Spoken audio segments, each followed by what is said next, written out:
नमस्कार, आप सबका स्वागत करते हैं आपकी अपनी इस खूबसूरत से प्लेटफॉर्म जिसका नाम है विद्यार्थी अपडेट। दोस्तों, आज हम शुरू करने वाले हैं मुंडा विद्रोह को। मुंडा विद्रोह में हम बिरसा मुंडा के बारे में पढ़ेंगे। बिरसा मुंडा कौन है? बिरसा मुंडा एक महान नेता हैं। कहाँ के? ये छोटा नागपुर के रहने वाले थे। कहाँ? छोटा नागपुर कहाँ पड़ता है दोस्त? छोटा नागपुर पड़ता है रांची में। रांची कहाँ है? रांची है आपकी झारखंड की राजधानी रांची। और रांची से बिरसा मुंडा आते हैं छोटा नागपुर पठार। इन्होंने अंग्रेजों के खिलाफ बहुत सारे आंदोलन किए और इस आंदोलन को हम लोग पढ़ने वाले, जो कि आप बीपीएससी के एग्जाम में आपके परीक्षा की दृष्टि से बहुत ही महत्वपूर्ण होने वाला है बिरसा मुंडा विद्रोह की क्लास।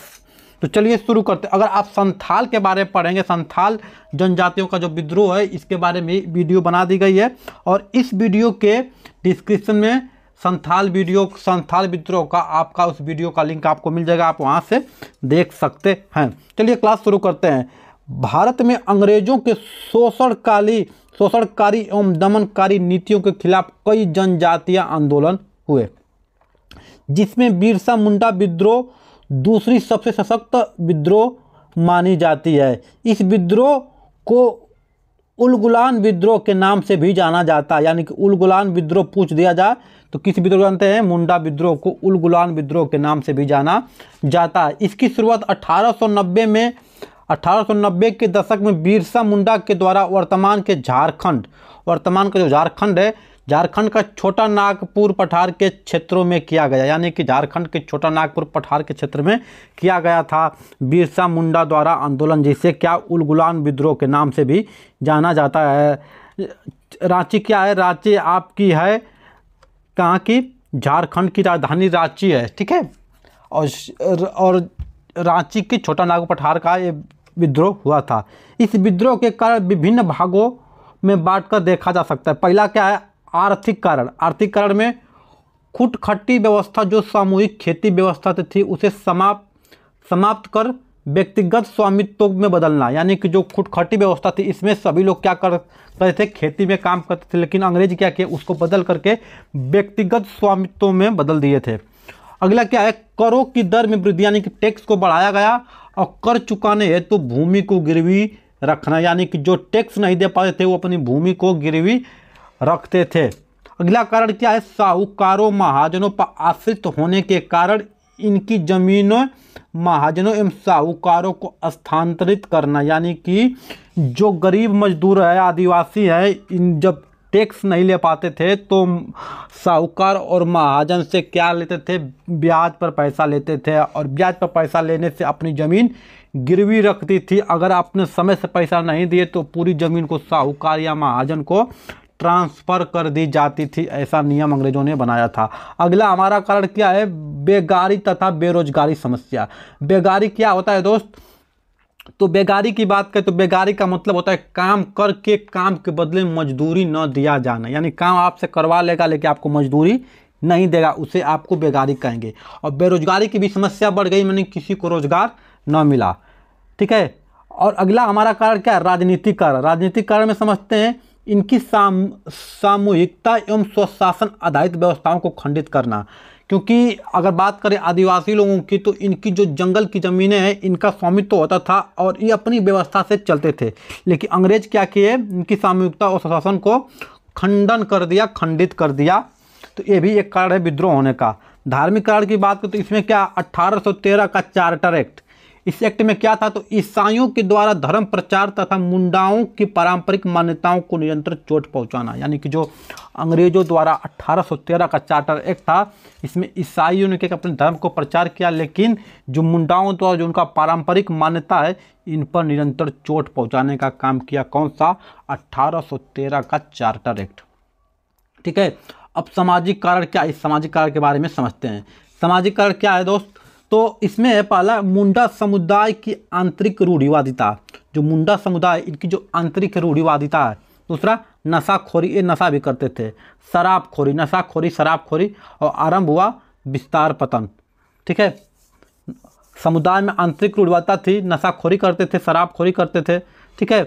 और इसको 3 चरणों में बांटा गया था मुंडा विद्रोह को। कौन सा? पहला जो चरण है प्रारंभिक चरण 1890 से 94 में बांटा गया, और दूसरा आपका है 1895 से 97 में बांटा गया था। और बात करें इसके तृतीय चरण में, तो तृतीय चरण 1897 से 1900 ईस्वी तक क्या चला, मुंडा विद्रोह चला। ठीक है, 3 चरणों में बांटकर पढ़ते हैं। तो बात करते हैं पहले चरण की कि 1890 और 94 के बीच में शुरुआत सामाजिक धार्मिक आंदोलन के रूप में। इस चरण में बिरसा के सामाजिक धार्मिक सुधार देखे जा सकते हैं। मूलतः 3 बातों को आधार बनाया। ठीक है, आचरण में शुद्धता। ठीक है, किस पर रोक लगानी चाहिए, शराबखोरी पर और पशु बलि पर रोक लगानी चाहिए। ठीक है, और क्या था इसका, आत्म सुधार में महत्व देना, मतलब आत्म सुधार में महत्व देना, और एक ईश्वरवाद पर विशेष जोर देना। इसका मतलब होता है दोस्त कि ईश्वर एक है और इसके महत्व के बारे में बताना। और अगला हमारा क्या, खुद को सिंगाबोगा का दूत बताया था। खुद को किसका, सिंगाबोगा का दूत बताया था, तथा इन्होंने कहा कि इन्हीं के माध्यम से मुंडा समुदाय को दिकों से मुक्ति मिलेगी। दुखियों का मतलब तो जो अंग्रेज मारते थे वो।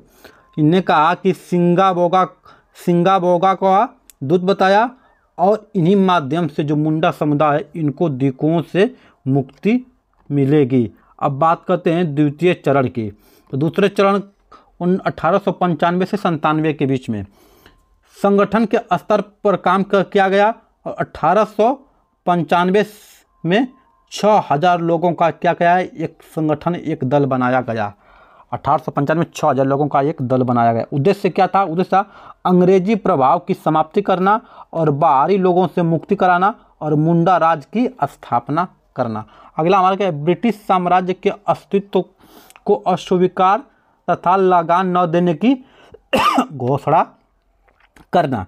ठीक है, इनके इसी उद्देश्य से अपना आंदोलन शुरू किए थे।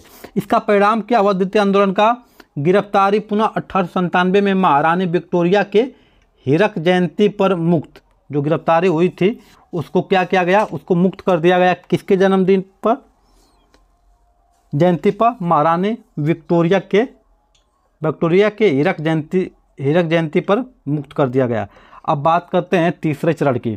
अब तीसरे चरण की बात करें तो तीसरे चरण में आपका आता है 1897 से 1900 ईस्वी के बीच में। इसमें क्या था, आंदोलन को अपने चरमोत्कर्ष अवस्था में था और हिंसक रूप धारण करा। आंदोलन धीरे धीरे क्या किया, हिंसक रूप भी धारण करने लगा। सरकारी कार्यालयों, ईसाई मिशनरियों, अधिकारियों एवं साहूकारों, महाजनों, दिकों आदि पर हमला किया जाने लगा। किसके द्वारा, आदिवासियों द्वारा, यानी कि मुंडाओं द्वारा।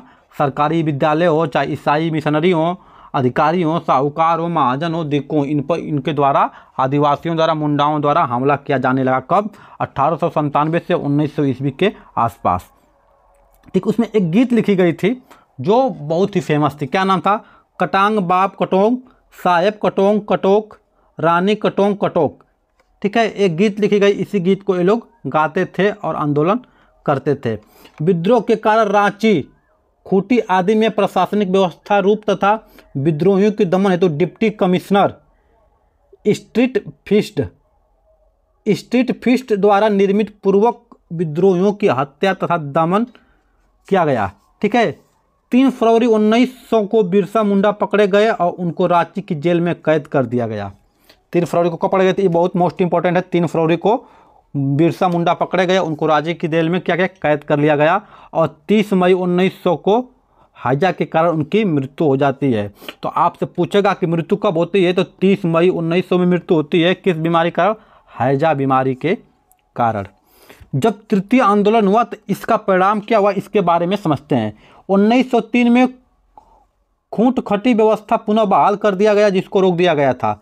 1905 में प्रशासनिक सुविधा की दृष्टि से खूंटी और गुमला 2 नए अनुमंडल बनाए गए। कौन सा, खूंटी और गुमला 2 नए अनुमंडल बनाए गए। 1908 में छोटा नागपुर कस्तकारी अधिनियम पारित किया गया और शोषणकारी बेगारी प्रथा को समाप्त किया गया, यानी कि जो शोषणकारी और बेरोजगारी प्रथा थी इसको समाप्त कर दिया गया।